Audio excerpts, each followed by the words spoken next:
Oral contraceptive pill খাচ্ছেন, তা সত্ত্বেও প্রেগন্যান্সি চলে আসছে।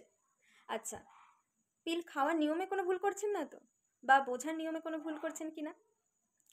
খুব কম সংখ্যক দম্পতি আছেন যারা পিল নেওয়ার আগে কোনো ডাক্তারবাবু দেখিয়ে পরামর্শ নিয়ে তারপর পিল খাওয়া স্টার্ট করেন। বেশিরভাগ ক্ষেত্রে কি হয় যে ওষুধের দোকানে গিয়ে দাদা একটা পিল দিন তো বলে নিজেরাই ওষুধের মানে পিলের পাতা কিনে এনে এবং কবে থেকে খাবো সেটা জিজ্ঞেস করে খাওয়া শুরু করেন।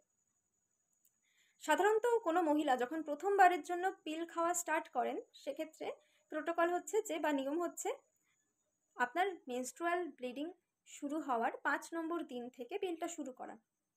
কিন্তু সেটা শুধুমাত্র আপনার ফার্স্ট পিল, মানে আপনি কোনোদিন কোনো কন্ট্রাসেপটিভ মেথড ইউজ করেননি, মানে বা আপনি আগে কোনোদিন পিল খাননি, হয়তো অন্য কোনো কন্ট্রাসেপটিভ মেথড ইউজ করেছেন, কিন্তু পিল খাওয়া প্রথমবারের জন্য যখন শুরু করছেন তখন নিয়ম হলো যে আপনার মাসিকের ব্লিডিং যেদিন শুরু হচ্ছে সেই দিন থেকে ১ ২ ৩ ৪ ৫ করে গুণে ৫ নম্বর দিন থেকে পিলটা শুরু করা।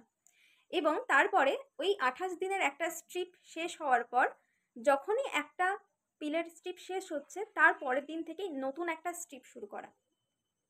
কিন্তু মুশকিলটা হয় এখানেই লোকজন ভুল করেন যে ওষুধের দোকানের দাদার কাছ থেকে হয়তো শুনে এসছেন যে মাসিকের ৫ দিনের মাথার থেকে খেতে হবে।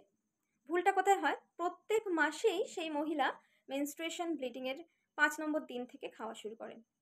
কিন্তু এটা নিয়ম না, এটা শুধুমাত্র এই ৫ নম্বর দিনের মার্কিংটা থাকে শুধুমাত্র প্রথমবারের জন্য পিল খাওয়ার ক্ষেত্রে। একবার আপনি খাওয়া শুরু করলেন, এরপর যখন আপনি সেই মেথডটা কন্টিনিউ করবেন, মানে আপনি যত বছর বা যতদিন পিলটা খেতে চাইছেন ততদিন কিন্তু আপনাকে একটা পাতা শেষ হবে, তারপরেই নেক্সট পাতা শুরু করে ফেলতে হবে, কোনো গ্যাপ দিলে চলবে না। এই ধরনের আরও নানান ধরনের ভুল বা ধারণার অভাব, জানা বোঝার অভাব থাকে। সেজন্য সবথেকে ভালো হচ্ছে যে কোনো কন্ট্রাসেপটিভ মেথড ইউজ করার আগে কোনো একজন ডাক্তারবাবুর পরামর্শ নেওয়া। সেটা কপারটি হতে পারে, সেটা পিল হতে পারে, সেটা ইনজেকশন হতে পারে, যে কোনো কিছু। কেন, আপনার জন্য কোনটা সুইটেবল, আপনার জন্য কোনটার সাইড এফেক্ট হবে না, সেটা একমাত্র কোনো ডাক্তারবাবুই আপনাকে গাইড করতে পারবেন। আর আপনাদের কাদের কাদের ক্ষেত্রে এরকম হয়েছে বা এই সংক্রান্ত কোনো কোয়ারি থাকলে কমেন্টে জানান, আমি অবশ্যই রিপ্লাই দেবো।